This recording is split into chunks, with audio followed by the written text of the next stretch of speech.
Alright, shalom, shalom. First and foremost, I want to give all praise, honor, and glory unto Yahweh, Bahashem, Yahweh Shai, Bahashem, Rachak Wadash. Double honors to the elder apostles and the elder bishops of Great Millstone, rule very well, very beautifully. Double salutations to the Akim who push this gospel of truth and sincerity to the best of their ability, given to them by Yahweh, Bahashem, Yahweh Shai. Peace, blessings, and salutations be unto the elect scattered abroad. May the election of Yahweh, Bahashem, Yahweh Shai, Lord, when they fall upon your houses. This is Brother Quanah Watts from the Arizona Great Millstone Camp. Come back at you, Lord will, with the edifying lesson through the spirit and power of Yahweh, Bahashem, Yahweh Shai, Lord will. It is edifying, Lord will. It is straight to the point. And, as you see right here on the screen, I got the lesson, from the priest, Isaac Mawath, out there in the GMS Dallas camp, which is his YouTube channel, GMS Psalms for Thought 144. And as you see by the title, it says, Yahweh Bahashem, Yahweh Shai will take care of the elect in these evil days. And that's absolutely correct, man. Right? And that's thus saith Yahweh Bahashem, Yahweh Shai, and it's his spirit, that, I woke up to this lesson, ultimately started getting into this lesson, because I was reading last night. I was reading in 2 Kings, the 6th chapter, right, which ultimately goes into the siege of Samaria and that famine that hit the land. The priest, as well as, he was joined with the priest Benaiah, were ultimately touching on that, right? Touching on that famine, touching on, the evils to come, and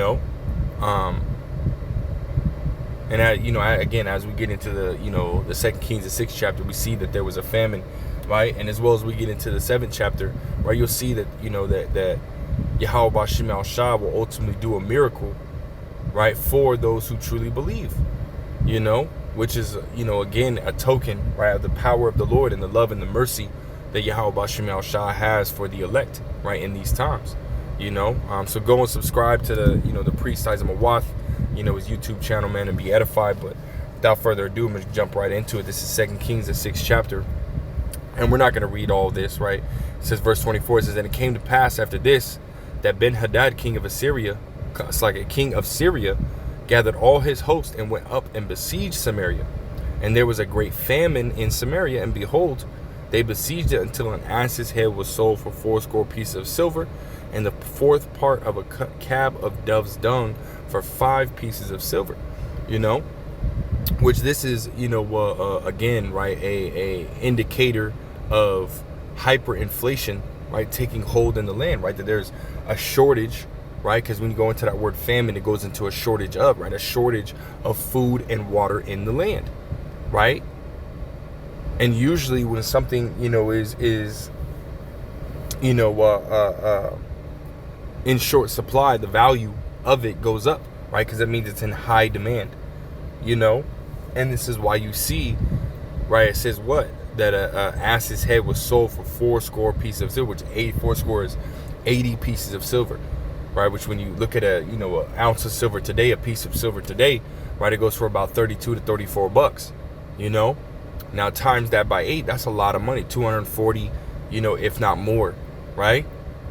$240, $250, for a donkey head, which really don't have much meat on it in the first place, and then it says what, a cab of dove's dung, right, bird shit, right, excuse my language, right, bird poop, man, right, for 5 pieces of silver, right, that's 30 times 150 to 160 bucks for poop, man, right? Again, showing you that there was no food, no water, and hyperinflation happened, right? It took place, right? It's the same thing that's happening and going to take place in today's time. All right, we read that in Revelations, the 6th chapter, right?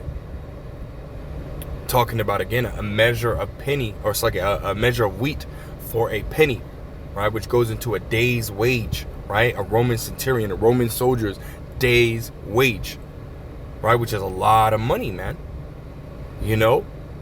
A lot of money, so again, showing you hyperinflation is going to take hold even in these times, right? Ecclesiastes 1 and 1 and 9, there's nothing new under the sun, it's like it.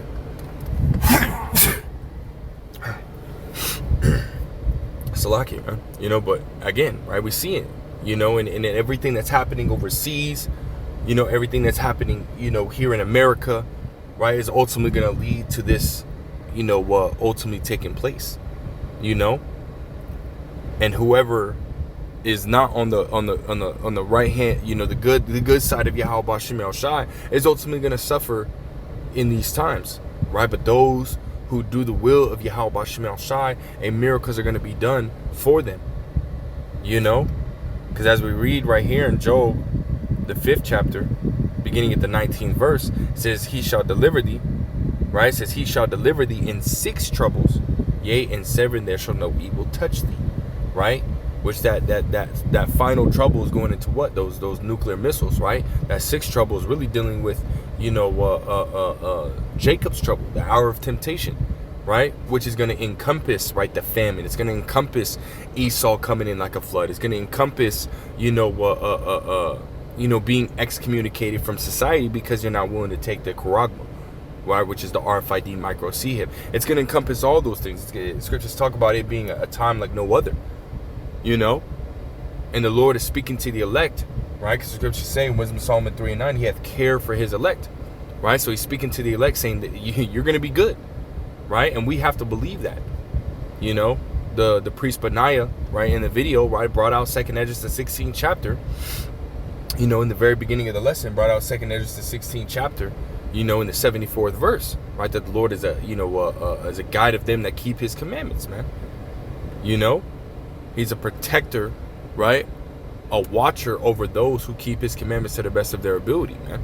Right? Which means they get those that truly believe, and those that are sacrificing their life now in these times, right, are going to be protected, right, by Yahweh B'Shem El Shai, right? But I'll keep reading verse 20. It says, in famine he shall redeem thee from death, and in war from the power of the sword, right? Which goes into that 6th and 7th trouble,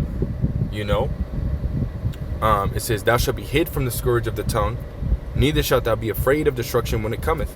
At destruction and famine thou shalt laugh. Neither shalt thou be afraid of the beasts of the earth. That's right. Right? So the Lord is reassuring us, right, that we're going to be, protected, man. And again, I want to go into 2 Kings, the 7th chapter, right? Because the Lord ultimately had it, to where his man, Elisha, right, basically told the people, right, the Lord is going to, supply you with food. He's going to supply you with water, As we read right here in 2 Kings 7 and verse 1, it says, then Elisha said, hear ye the word of Yahweh. Thus saith Yahweh, tomorrow about this time shall a measure of fine flour be sold for a shekel, and 2 measures of barley for a shekel in the gate of Samaria. So he's saying, hey, the Lord is going to make it to where this hyperinflation, everything like that, is going to go right back down to normal. Meaning they're going to have an abundance. Right? Because in order for a price of something to go down, there has to be an abundance of something, meaning the demand is not as high. Right? Because there's so much of it. So let's go ahead and scroll down, right? And you had lepers, right? It says right here in the gates, right? It says, and there were 4, verse 3, it says, and there were 4 leprous men at the entering in of the gate, and they said one to another, why sit we here until we die? If we say we will enter into the city, then the famine is in the city, and we shall die there. And if we sit still here and we die also. Now therefore come and let us fall unto the host of the Syrians. If they save us alive, we shall live, and if they kill us, we shall but die. So they're saying, hey, at this point, fuck it, right? We're gonna die here, right? There's no food and water, in the city, right? We go into the city, we're gonna die, right? If we stay out here, we're gonna die, right? So let's go to the Syrians, man. Right, and take our chances. Right, it says, and they rose up in the twilight to go up to the camp of the Syrians, and when they were come to the uttermost part of the camp of Syria, behold, there was no man there. Right, so they went to the camp, there was nobody there. Right, verse 6, for Yahweh had made the host of the Syrians to hear a noise of chariots and a noise of horses, even the noise of a great host. And they said one to another, lo, the king of Israel hath hired against us the kings of the Hittites and the kings of the Egyptians to come up against us. So they got scared. They're saying, shit. They were hearing a noise in the night. They couldn't see. They're like, fuck. Like, the Lord made it to where they were hearing some things, man. They were hearing shit. And what happened? They fled. Right here, verse 7. It says, wherefore they arose and fled in the twilight and left their tents and their horses and their asses, even the camp as it was, and fled for their life. So they ran. But no one was coming up against them, right? Yahweh Bashim Shah ultimately put it into their mind that they're hearing shit, the whole army. And they ran and they fled, right? Verse 8, it says, when these lepers came to the uttermost part of the camp, they went into one tent and did eat and drink and carried thence silver and gold and raiment and went and hid it and came again and entered into another tent and carried thence also and went and hid it. So Yahweh Bashim Shah had it to where this army fled, and those lepers, right, those leprous men, those 4 leprous men were able to eat and drink, right, in the midst of a famine within the land. You know, they were able to eat, they were able to drink, they found silver, they found gold. You know, they had an abundance, man. And it didn't just stop at the leprous men, right? The whole city, right? All of Samaria, right, was able to eat and drink, man. Dropping down to verse 10, it says, so they came and called unto the porter of the city, and they told him, saying, we came to the camp of the Syrians, and behold, there was no man there, neither voice of men, but horses tied and asses tied, and the tents as they were. And he called to the porters, and they told it to the king's house. And the king arose in the night and said unto his servants, I will now show you what the Syrians have done to us. They know that we be hungry, therefore they are gone out of the camp to hide themselves in the field, saying, when they come out of the city, we shall catch them alive and get into the city. So he's sitting there looking at this. Nah, it's a trap. No, it wasn't. It says, and one of his servants answered and said, let some take, I pray thee, 5 of the horses that remain, which are left in the city. Behold, they are as the multitude of Israel that are left in it. Behold, I say, they are even as all the multitude of Israelites that are consumed, and let us send and see. And they took therefore 2 chariot horses, and the king sent after the host of the Syrians, saying, go and see. And they went after them unto Jordan, and lo, all the way was full of garments and vessels, which the Syrians had cast away in their haste. And the messengers returned and told the king. And the people went out and spoiled the tents of the Syrians. So the measure of fine flour was sold for a shekel, and 2 measures of barley for a shekel, according to the word of Yahweh. So the Lord had it to where they, you know, again, in that famine, right, the Lord made it to where they were able to eat, right? They were able to, you know, find, you know, food and raiment, right, gold and silver, right? They had an abundance, man. You know, and it happened because Yahweh Bashim Shai put it in the minds of these heathens, right, to be scared, right, of whatever they saw, whatever they heard, right, however, you know, and you have to imagine it had to have been crazy, right? A whole army got up and fled, right? So the Lord had them hearing some shit, man. You know, could have had them seeing some shit. Hey, we don't know, man. Right? We just we just know what we're reading, man. The Lord had it to where some crazy noise had taken place to now what? They were able to eat, right? They had an abundance, right? They went from having nothing to having a whole bunch, you know, which is beautiful, man. And these are the things that we, you know, have to, you know, remember, right? And keep at the forefront of our minds that Yahweh Bashim Shah is going to make a way, right, for us in these times. You know, which is heavy, man. And I want to, you know, and I got to keep it short, man. I'm going to go to, you know, run into the camp, you know, do our street teaching, man, with the bros, man, here in a minute. But this is Isaiah 33 and verse 15. It says, he that walketh righteously and speaketh uprightly, he that despiseth the gain of oppressions, that shaketh his hands from holding of bribes, that stoppeth his ears from hearing of blood, and shutteth his eyes from evil. Meaning the man that is ultimately serving Yahweh Bashim Shai to the best of their ability, right, and following in the same spirit of Job, right, eschewing evil, right, staying away from wickedness, man.